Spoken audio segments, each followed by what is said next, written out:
Bismillahirrahmanirrahim. Assalamualaikum warahmatullahi wabarakatuh. Alhamdulillahi hamdan katsiran kama amar. Fantahu amma naha anhu wa hadzar. Wa nashhadu an la ilaha illallah al-wahidul qahhar. Wa nashhadu anna Muhammadan abduhu wa rasuluh sayyidul abrar.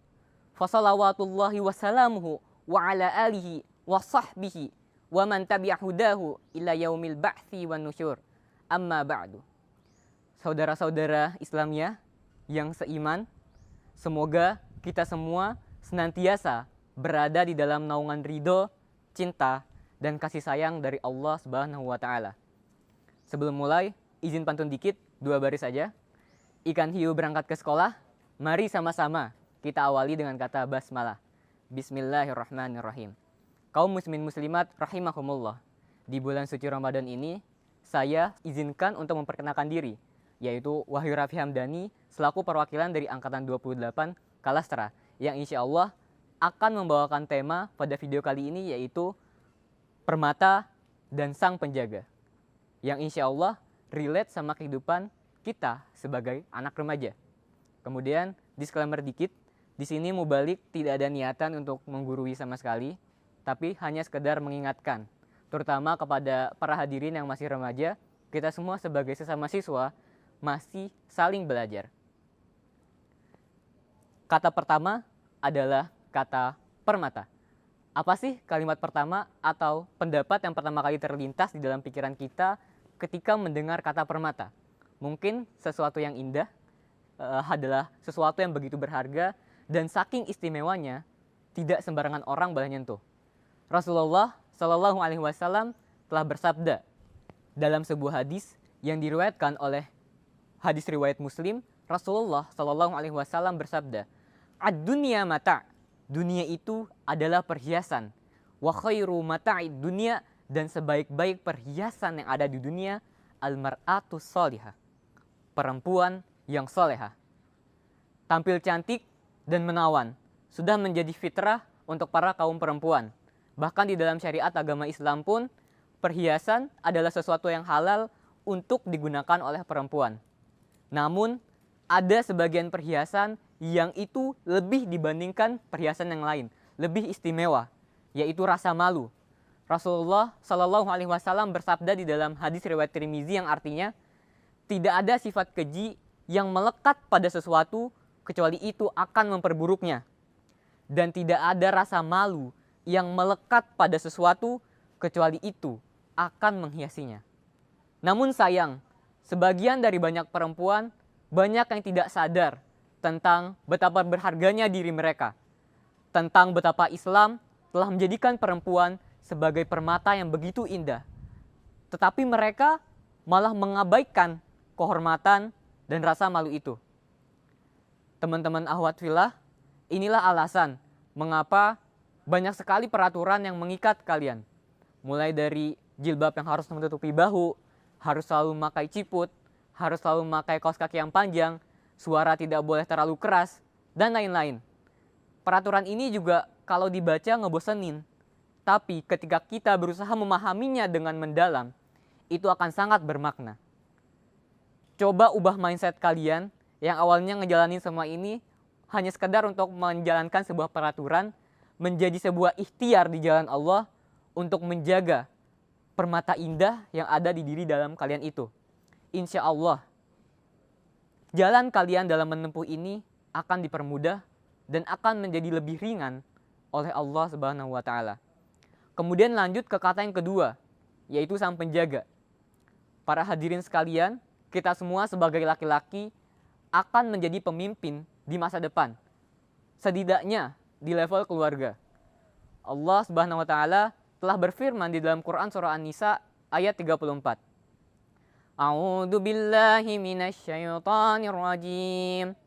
Bismillahirrahmanirrahim. Ar-rijalu qawwamuna 'alan nisa. Laki-laki itu adalah pelindung untuk perempuan. Wa bima faddalallahu ba'dahum 'ala ba'd. Dan karena Allah telah menjadikan sebagian mereka laki-laki di atas sebagian yang lain, perempuan.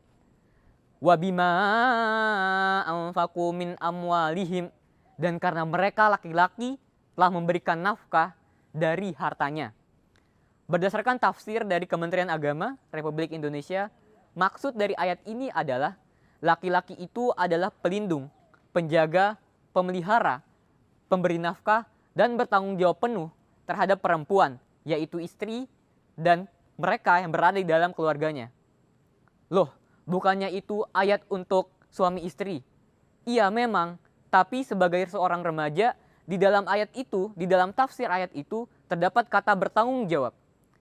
Bertanggung jawab adalah sikap yang tidak bisa dipelajari secara instan. Jadi, di masa depan juga kita semua pasti akan menjadi seorang penjaga untuk permata yang indah ini. Jadi mulai dari sekarang, mari sama-sama kita mulai melatih sikap bertanggung jawab ini. Karena butuh waktu yang lama untuk mempelajarinya. Di dalamnya ada berbagai sikap lain seperti jujur, disiplin, dan bersungguh-sungguh. Jadi jangan sampai waktu yang kalian miliki itu menjadi terbuang sia-sia untuk hal yang lain. Contoh, sebagai seorang remaja laki-laki, yang namanya perasaan ke perempuan itu menjadi hal yang sedang dalam puncak-puncaknya. Jangan sampai kita lalai terhadap hal ini. Perasaan perempuan juga menjadi hal yang berada di luar kendali kita. Jadi mau berbuat seapapun, mau ikhtiar sebanyak apapun untuk ngedapetin hatinya, nggak bakalan menjamin. Jadi lebih baik fokus dan prioritaskan waktu yang teman-teman miliki untuk mengembangkan soft skill dan hard skill yang kalian miliki. Explore minat dan bakat itu. Kenapa? Karena itu semua adalah hal yang ada di dalam diri kalian sendiri, menjadi kendali penuh kalian sendiri. Kemudian, jika ada yang berpikir, apakah akan ada akhwat yang suka sama aku? Apakah aku akan menjadi jomblo seumur hidup? Teman-teman, kita semua sedang berada di dalam fase belajar. Belum waktunya untuk memikirkan hal yang seperti itu. Dan Allah juga tahu kok jodoh terbaik buat hambanya siapa. Para hadirin sekalian, di sini Mubalik yakin bahwa sudah ada sebagian akhwat yang bisa menjaga aurat dan rasa malunya dengan baik. Dan sudah ada sebagian ikhwan yang bisa bertanggung jawab dengan baik. Tapi ingat teman-teman, jangan sampai sikap bagus yang sudah kalian miliki ini malah menjadikan kalian tinggi hati dan merendahkan orang lain. Merendahkan mereka yang belum mampu menjaga auratnya dengan baik, yang belum mampu bertanggung jawab dengan baik. Karena orang-orang itu punya jalan hijrahnya masing-masing. Kita sebaiknya tetap fokus untuk mempertahankan ukhuwah Islamiyah. Karena bisa jadi sikap baik yang kalian berikan kepada mereka menjadi jalan terbukanya pintu hijrah untuk mereka.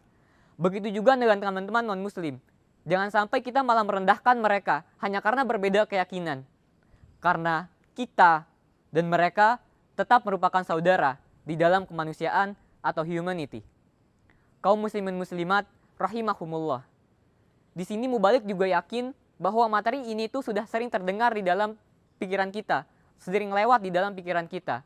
Namun sebagian dari kita sering lalai, lupa tentang betapa pentingnya rasa malu dan sikap bertanggung jawab ini. Jadi sebuah saran yang ditawarkan oleh Mubalik di sini adalah, mari kita sama-sama menyempatkan sedikit waktu kita setelah sholat fardu untuk berdoa dan memohon kepada Allah Subhanahu wa taala agar selalu diberikan, agar selalu dihiasi oleh akhlak-akhlak yang baik dan dihindarkan dari akhlak-akhlak yang buruk. Dan kemudian di akhir kultum ini, izinkan Mubalik untuk memberikan sedikit kesimpulan bahwa perempuan adalah makhluk ciptaan Allah yang sangat berharga dan laki-laki penting untuk mempunyai sikap bertanggung jawab sebagai bekal di masa depan untuk menjadi seorang pemimpin. Selalu selipkan rasa syukur di dalam doa yang setelah sholat fardu tadi, agar kita selalu mengingat cinta dan kasih sayang yang diberikan oleh Allah kepada kita. Wahai para permata yang indah dan calon penjaga yang hebat. Ikan hiu bagi benerin jendela. Untuk mengakhiri ini, mari sama-sama kita ucapkan hamdalah. Alhamdulillahirabbil alamin. Mohon maaf apabila ada salah kata, karena kekurangan tentu berasal dari diri Mubalik sendiri dan kelebihan hanya terdapat dari Allah Subhanahu wa taala. Wabillahi taufik wal hidayah. Wassalamualaikum warahmatullahi wabarakatuh.